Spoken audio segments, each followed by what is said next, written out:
Up here, you will find one of my other fast-paced videos where I'm jumping all around giving you thumbnail tips. If you want to waste your time, this video you're watching right now is going to be excruciatingly boring. This video is not going to be talking about click-through rate and the average view duration. You watched too many of those, you forgot what matters. My name is Jamaica and I'm just like you. I love making videos. It is and always was my dream to be able to do YouTube, making my favorite videos full time, being able to afford to provide for myself. I have been on YouTube for 8 years. I made over 700 videos in 5 different niches: education, challenges, gaming, reacts, personality channels, skits, even cooking, which was a weird period. This video won't cover everything I know about YouTube. I'm not telling you this because there is a sale at the end. I'm telling you this because if you truly understood the 4 concepts I will go through in this video, breaking them down to their atoms, your YouTube knowledge would be self-sustaining. You wouldn't need to watch any more of my videos. Before we dive in depth into this video, let's quickly go over the breaking point of this video. Assumption. You believe that making the best videos possible and thumbnails and improving with every single video will eventually get you to make it on YouTube. That is my assumption about you. If you're not, if you believe your channel is blacklisted and you need to make a new channel or that YouTube is unfair to small creators, then get the fuck out. This video is not for you.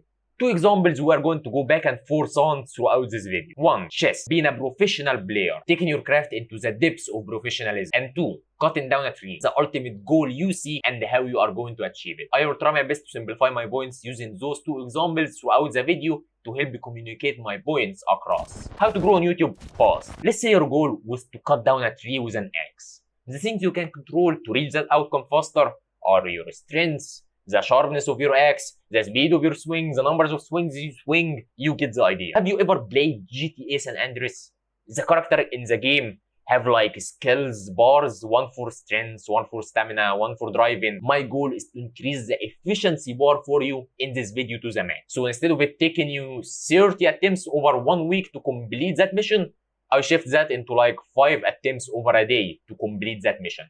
That is the goal of this video. You will eventually make it on YouTube. The only thing you have to do is not to quit YouTube, okay? So let's get to the main sauce of this video. This is the 4 F's loop. This loop can easily get you to hyperscale your progress in any business or endeavor. From starting your $100 million startup or to becoming a fucking professional cyclist to growing on YouTube. Let's start with the first 2 core F's. Face and feedback. Face and feedback. A professional chess player studies every move he makes during the game. He makes only the moves that he has total faith in them being the best moves at the time. He plays each game like it's his final game, like it's the one that is finally going to get him to achieve his dream. If he loses, he doesn't fucking move on. He can't sleep. Do you understand? During the night, he is awake, replaying the game, trying to figure out why he failed, and that's something amateur creators fail to comply with. Most creators are amateurs, you included. You go through your ideas list, you pick the first idea in your list that you feel some motivation to work on, and you spend weeks working on that idea. And when it comes time to posting it, you'll be like, oh no, I forgot to make thumbnail, let me quickly come up with disgusting thumbnails that no one would bother clicking on. And if that video didn't go viral, well, I guess it's the thumbnail's fault. The YouTube algorithm, not me, not my videos. When cutting down a tree, you need to have total faith in every swing you give it that this one is the one that is going to cut it down. And when you fail, you don't just move on. Oh, I will just keep doing the same thing. You ask, you question, you seek your mistakes. Maybe you hit it at the wrong angle. Maybe you should hold the handle farther from its head. You don't just move on, punching that tree hoping that it falls down. Hope is a very amateur word as a creator. We don't hope that this video will go viral. We know this video will go viral. I worked too fucking hard on this video. I sat down, I perfected the thumbnail, I followed all the tips this stupid YouTuber told me to do. This video will go viral. We don't just take on whatever videos we feel like taking. We only take on the videos we have full faith in their potential to go viral. Then they don't. We don't fucking move on. We sit down. We resist the temptation and we figure it out. What went wrong? What happened with the video I spent the past few weeks working on? We don't move on. A racer, every time he's trying to break the world record for the fastest lap, you don't find him saying, oh, in this lap, hopefully maybe I will break the world. Fuck no. Every time he's going for the world record, he does his best. He tries his most. He doesn't do a good enough lap. He does the best lap he can possibly can. This is the only way for him to push himself through his limits, finding his mistakes. Maybe he needs to switch the gears out, or maybe he needs to get rid of the door to reduce the weight, or whatever that bald guy from Fast and Furious did. Like, I just posted a video, the YouTube metric only 3% know about, and the second I posted it, I lost interest in it. I didn't sit down and study it because I already had a better idea in mind.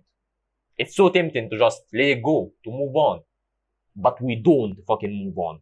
We take our friends' notes and we never ever repeat those mistakes again. I'm like, yeah, this is like a perfect video. It's so good. We're so perfected. And then, you know, I have like 2 or 3 people that call me and they just shit on it. And I'm like, oh, that kind of hurt my feelings. I'm like, but he's right. You know, like this part was a little fake. This scene was a little drawn out. Could have done this a little bit better. There's no such thing as a perfect video. Like someone should always call you and shit on your video because it could be better. Like that's because imagine if someone does that every video and you upload hundreds, if not 1,000 videos over the next 10 years. And every single time someone's critiquing you and you're applying what they're critiquing. Like imagine the compound effect over that time span. It's invaluable. But if you upload 100 videos and very few people are shitting on them, then like you just lost so much compound effect. If when you're playing chess, you're playing for fun, making moves just for the fun of it, that you don't totally have faith in them, moves that you wouldn't bet $1,000 on them, then when you lose, you're not going to seek feedback, are you?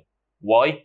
Because I was just playing for fun, bro. That wasn't my best game, bro. If you're like, for example, doing an experiment and like dust is coming from that window and the tornado pops up from here and there is like heat from there and someone is spat in your experiment tube, well, the experiment is fucked. You won't seek your mistakes on it. Same thing with your video. If you don't give every aspect of your video your full potential, you're not sitting down and seeking your mistakes. Because we both know you could have done it better. When a scientist is making an experiment, let's say he wants red smoke to come out, he doesn't just combine whatever elements he finds on the table hoping for red smoke. He picks the elements he knows that they are the ones that will blow off red smoke. Then they don't. He doesn't just say, oh, another bad day at work. He grabs his pen and paper and he goes over the chemical reactions again, writes a detailed report on what went wrong, on what didn't meet his expectations. He doesn't fucking move on. He seeks finding the mistake he did, so that the next time around is actually meaningful. Application. If you want to make it on YouTube this year, not 10 years in the future, you can just be scrolling through your videos ideas list, making the ones you feel like making now. Don't make videos that you wouldn't bet $1,000 on their success. You make the thumbnail before you make the video. You write down the title, you plan the entire video.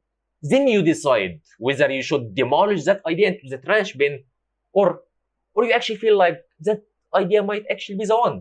That might be the one that finally pays off all my struggles. Those are the only video ideas you should bother making. And when they fail, you don't move on, you don't escape, you don't avoid this uncomfortable situation.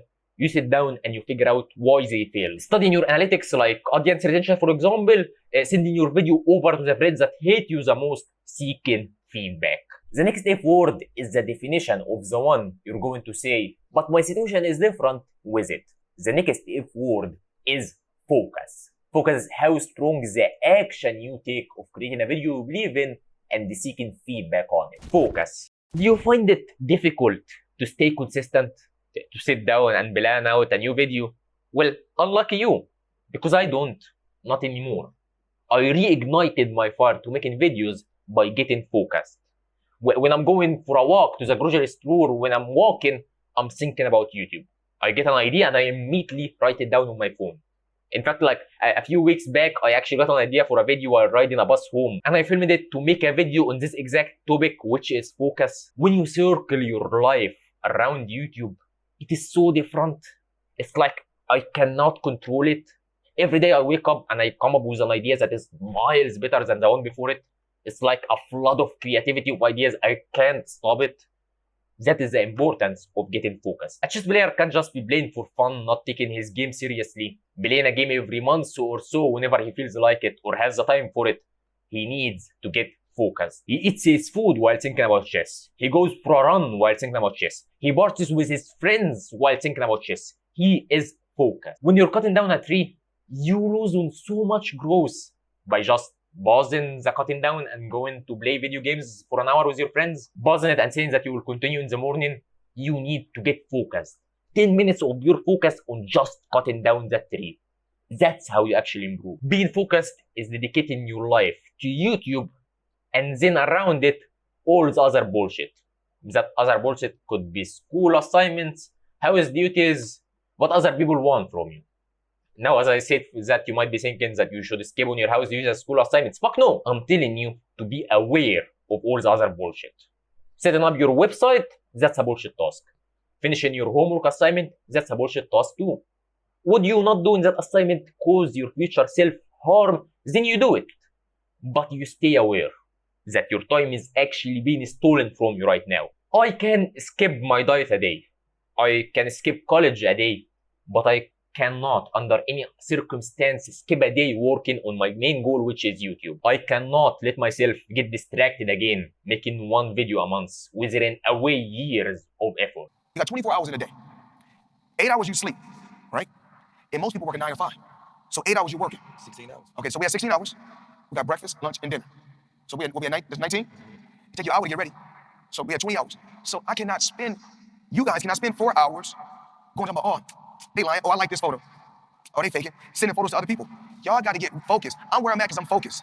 Tunnel vision. I'm focused on what I got to do. The only way I can explain it is when you spend 14 hours straight working on a video, it's like you enter that flow state and creativity gets open and it comes flooding in. You come up with an idea for a green screen skit that will shock the viewer. You become extremely efficient when it comes to editing. Like your brain automatically finds ways to do the editing process faster. Working 2 hours a day on the other side is a job, is a routine. You just can't wait to get done with those 2 hours of work to get back to whatever is distracting you that day. For some of you, you maybe have a 9 to 5 job, and the one I'm talking about is a very unlikely scenario for you to manage. But just try. It doesn't have to be 100% focused. Just try to get to that state as often as you can. It will help you greatly as it helped me. Application. I have this notebook right here, which I highly suggest you get one. And I write down every day what action I should take to blow up this YouTube channel. Every day I need to take some action. Something also I learned from Ali Abdal is having one task every day that is the main task of the day around YouTube. Another thing you can do that I have been doing is taking days off from the bullshit, just turning off my phone, detoxing from social media, and just getting focused. Script, film, edit, and that's it.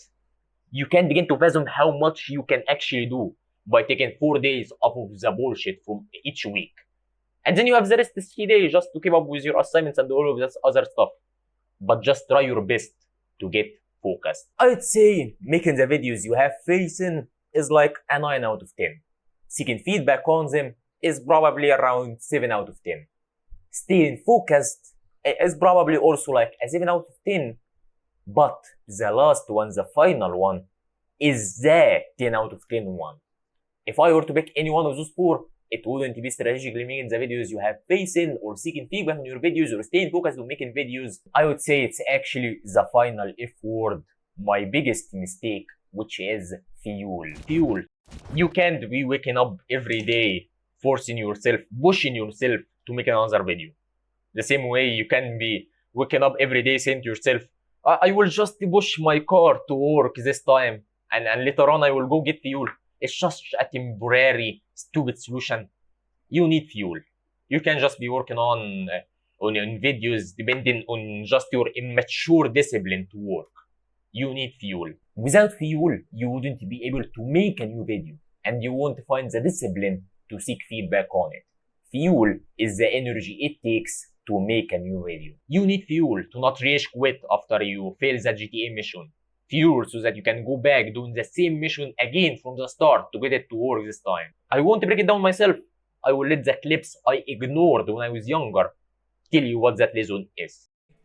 and just remember to have fun with it. Because if you have fun, you can't lose. People say you have to have a lot of passion for what you're doing, and it's totally true. And the reason is because it's so hard that if you don't, any rational person would give up. And you have to do it over a sustained period of time. If you're not doing something that's just inherently fun to you, because it is like a long grind, like you're doing for years, not months. So if you don't enjoy it, then you're gonna burn out. At least semi-enjoy what you're doing, or you're gonna quit long before it gets to the point where it brings in money or whatever else could be driving you. So YouTube is hard. YouTube is tough. You put in like 100 times your usual input and you get absolute zero output. The same views you always get, or maybe even lower. It's so frustrating. It's so hard. It's so hard that you can't just be counting on the motivation you get from watching those videos, or the motivation you might get from your analytics one day. You need fuel. Your fuel can be the one I usually go to, which is fun. Which is why I told you about getting focused.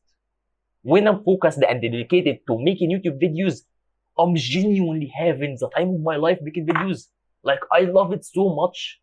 You might do, you might not, but I'm telling you that if you got focused on making videos, even if you're doing it just to grow your businesses, if you got focused, you will actually start to like it.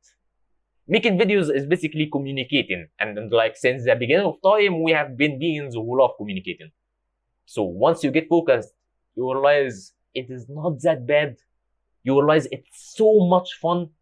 And the viewers can see that. Viewers can see whether you are having fun or not. Viewers are not dumb. They are not just the click-through rate and average video duration. Viewers will see you when you're throwing stuff around on the camera.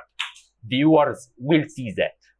And they will watch more of your videos, which is crucial for YouTube success. The videos that I've made that are the best are, like the metaverse video is my favorite video I've ever made. Love making that. Yeah, and we were talking about that before. How fun that was for you. Yeah, it was so much fun, and like felt like more than just like a YouTube video that I wanted to get views.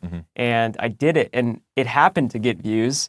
But I think it's because the audience can appreciate when something is made out of love and it's made out of. if there's something that like I genuinely just don't want to get out of bed and do, that's a problem. In the end of the day, it's just keeping it enjoyable. So I have Chris and Chandler, if you've seen my videos, they're really fun to be around. So like, you know, spending 24 hours in a desert by myself would be miserable. But spending 24 hours with my boys and just hanging out and stuff like that makes it so much more fun. So I told you earlier that my goal with this video is not to tell you everything there is to know about YouTube. My goal is for me to provide you with a self-sustaining understanding of YouTube that you can use on your own, that you can use to make it on YouTube. And having fun making content, I trust that if you truly had fun, forget about the other three. If you just had fun, you will go through the 4F's loop in the fucking speed of light. You having fun will get you to experiment. You having fun is the only way to learn on YouTube. Grabbing your camera, calling your friends over to get that one shot, learning 3D animations, grabbing a cheap green screen of Amazon and dancing in front of it, going outdoors, filming a clip with your friends, filming a gaming video with your friends, taking on the video you're most excited about. This video might get like 50 views, but I don't much care. I'm waiting for a comment of yours on this video in the future when you finally have achieved your purpose. Go and make a video that you have great faith in it that it will go viral. That if it didn't, you will seek feedback on it. That you will make with complete and utter focus. Go make a video that you will have the most fun making. See you when you have achieved everything you knew you were capable of.